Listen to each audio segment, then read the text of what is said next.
Hi friends, எல்லோரும் எப்படி இருக்கீங்க? நல்லா இருக்கீங்களா?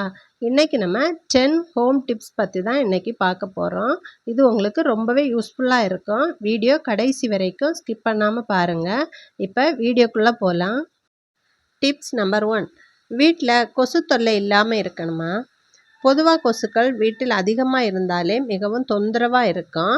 குறிப்பாக இரவு நேரத்தில் தூங்கவே விடாது. காதில் சத்தம் போட்டுகிட்டே இருக்கும். அதனால் நம்ம கடையில் விற்கிற மருந்தெல்லாம் வாங்கி வச்சுருப்போம். ஆனால் அது நம்ம உடம்புக்கு தான் கெடுதல் தரும். இனிமேல் நீங்கள் அந்த மாதிரி அதிக காசு கொடுத்து வாங்க வேண்டிய அவசியம் இருக்காது.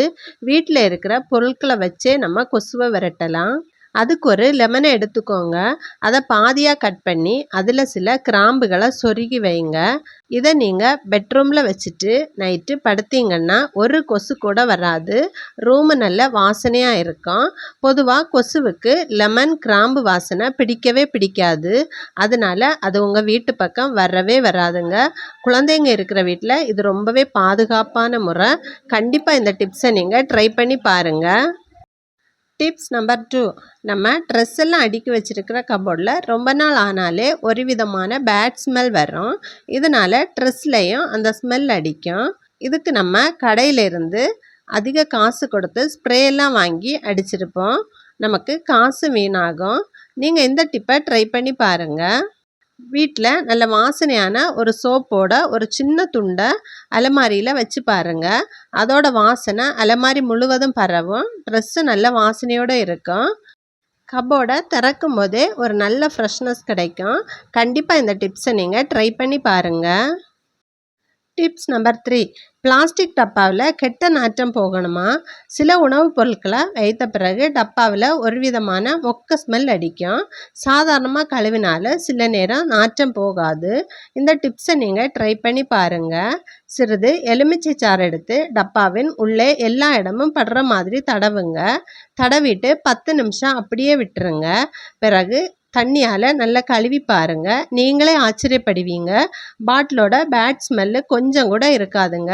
கண்டிப்பாக இந்த டிப்ஸை நீங்கள் ட்ரை பண்ணி பாருங்கள். டிப்ஸ் நம்பர் 4, வெள்ளி பாத்திரங்கள், வெள்ளி கொலுசுகள் பளபளப்பாகணுமா? வெள்ளி பொருட்கள் ரொம்ப நாள் ஆனாலே கருத்து போயிடும். அதனால் அதோட அழகும் குறைஞ்சிடும். நீங்கள் இந்த டிப்ஸை ட்ரை பண்ணி பாருங்கள். உங்கள் வெள்ளி பாத்திரத்தோட பழைய அழகு திரும்ப வரும். நீங்கள் வீட்டில் யூஸ் பண்ணுற எந்த பேஸ்ட்டாக இருந்தாலும் அதை ஃபஸ்ட்டு எடுத்துக்கோங்க. எடுத்துட்டு வெள்ளி கொலுசில் நல்லா தேய்ச்சி விடுங்க. ஒரு 15 நிமிஷம் அப்படியே விட்டுருங்க. அப்புறம் ஒரு ப்ரஷ்ஷால் தேய்ச்சி கழுவுங்க. அப்புறம் பாருங்கள், வெள்ளி பொருட்கள் புதுசு போல் பளபளப்பாக மாறுங்க. இது உங்களுக்கு ரொம்ப யூஸ்ஃபுல்லாக இருக்கும். கண்டிப்பாக இந்த டிப்ஸை நீங்கள் ட்ரை பண்ணி பாருங்கள். டிப்ஸ் நம்பர் 5, மல்லிப்பூ நீண்ட நாட்கள் ஃப்ரெஷ்ஷாக இருக்கணுமா?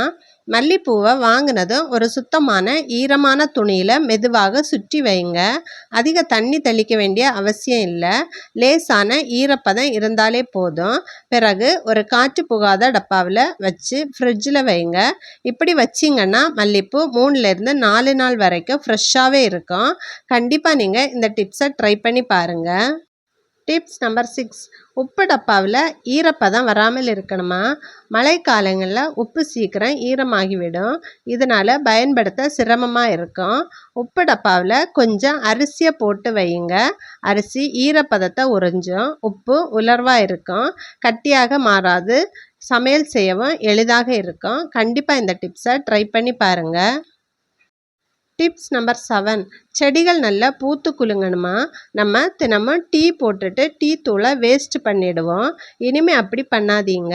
வடிகட்டின டீ தூளை நல்ல வெயிலில் காய வச்சு செடியோட அடிப்பகுதியில் போடுங்க. இது செடிகளுக்கு இயற்கை உரமாகவே இருக்கும். செடிகளுக்கு வேண்டிய சத்துக்களும் கிடைக்கும். செடியும் பசுமையாக வளரும். பூக்களும் அதிகமாக பூத்து குலுங்கும். உரம் வாங்குகிற செலவு நமக்கு மிச்சமாகும். கண்டிப்பாக இந்த டிப்ஸை நீங்கள் ட்ரை பண்ணி பாருங்கள். டிப்ஸ் நம்பர் 8, செருப்போட துர்நாற்றம் போகணுமா? செருப்பை நம்ம தினமும் பயன்படுத்துவதால் அதில் வியர்வையும் அழுக்கும் சேரும். அதனால் துர்நாற்றம் ஏற்படலாம். இரவு நேரத்தில் சிறிது பேக்கிங் சோடா தூவுங்க. அது நாற்றத்தை உறிஞ்ச உதவும். காலையில் செருப்பு போடும்போது ஃப்ரெஷ்ஷாக இருக்கும். செருப்பு நீண்ட நாள் சுத்தமாகவும் இருக்கும். கிருமிகளும் குறையும். அடிக்கடி கழுவ வேண்டிய அவசியமும் இருக்காது. கண்டிப்பாக இந்த டிப்ஸை ட்ரை பண்ணி பாருங்கள். Tips number 9. எறும்புகள் வராமல் இருக்கணுமா? நம்ம கிச்சனில் இனிப்பு பொருட்கள் இருந்தாலே எறும்புகள் வருவது இயல்பு தான். நாம் ஃபஸ்ட்டு அது வர்ற வழியை கண்டுபிடிக்கணும். அப்புறம் அந்த இடத்துல கொஞ்சமாக லவங்கப்பட்டையை பொடி பண்ணி தூவுங்க. அந்த வாசனை எறும்புகளுக்கு பிடிக்கவே பிடிக்காது. இதனால் எறும்புகள் அந்த இடத்துக்கு வருவதை தவிர்க்கும். குழந்தைகள் உள்ள வீட்டுக்கு இது ரொம்பவே பாதுகாப்பான முறைங்க. கண்டிப்பாக இந்த டிப்ஸை ட்ரை பண்ணி பாருங்கள். Tips number 10. கண்ணாடி பளபளப்பாக இருக்கணுமா? வீட்டில் இருக்கிற கண்ணாடியெல்லாம் சீக்கிரம் தூசு படிஞ்சு அழுக்காகிடும். எவ்வளவு துடைச்சாலும் போகாது. இந்த டிப்ஸை ட்ரை பண்ணி பாருங்கள். நம்ம எல்லார் வீட்லேயும் முகத்துக்கு போடுற பவுடர் இருக்கும். அதை கொஞ்சமாக எடுத்துக்கோங்க. அது கூட கொஞ்சம் தண்ணி சேர்த்து பேஸ்ட் ஆக்கிட்டு கண்ணாடியில் அப்ளை பண்ணிவிட்டு ஒரு துணியால் தொடச்சி பாருங்கள். நீங்களே ஆச்சரியப்படுவீங்க. உங்கள் வீட்டு கண்ணாடி புதுசு போல் மாறுங்க. கண்டிப்பாக இந்த டிப்ஸை நீங்கள் ட்ரை பண்ணி பாருங்கள். இந்த 10 ஹோம் டிப்ஸில் எந்த டிப்ஸ் உங்களுக்கு ரொம்ப யூஸ்ஃபுல்லாக இருந்துச்சுன்னு கமெண்ட் பண்ணுங்கள். உங்களுக்கு ஏதாவது டிப்ஸ் வேணும்னா கமெண்டில் கேளுங்க.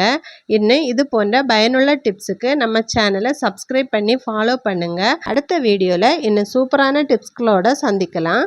தேங்க்யூ.